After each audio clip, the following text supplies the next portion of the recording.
Draw water, enjoy. Hundreds of faith leaders, immigration advocates, and supporters rallied around Isidro Andrade Tafoya outside the Washington County Courthouse. And thank you for showing your great support. In 2017, he and his wife were leaving the courthouse when a group of people followed and surrounded them. Isidro, a U.S. citizen and county worker, says they blocked him in and asked for his name and ID, but they wouldn't tell him who they were. Turns out they were immigration and customs enforcement agents, and they thought he was an arrest target. They just thought because of my color of my skin, I was at the courthouse. They saw some tattoos. Isidro was left stunned. Just being a U.S. citizen, I thought I would never have to face such a thing. I just feel betrayed. He feels he was racially profiled. It just puts a lot of fear. I'm always watching my back now. Because of what happened, I feel like the justice system isn't fair and it's just letting us down.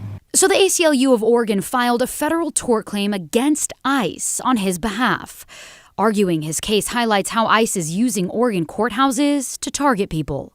That practice, we believe, is both unlawful, but more importantly, it causes significant damage to community trust. Under President Trump, they say there's been a sharp uptick. They won't tell people who they are, and they will literally disappear people out of the courthouses mid-proceedings in some cases. Immigration advocates feel it compromises justice in Oregon. It sends a message of fear throughout the community. In July, ICE officers arrested a man and pepper sprayed his supporters at the Clatsop County Courthouse.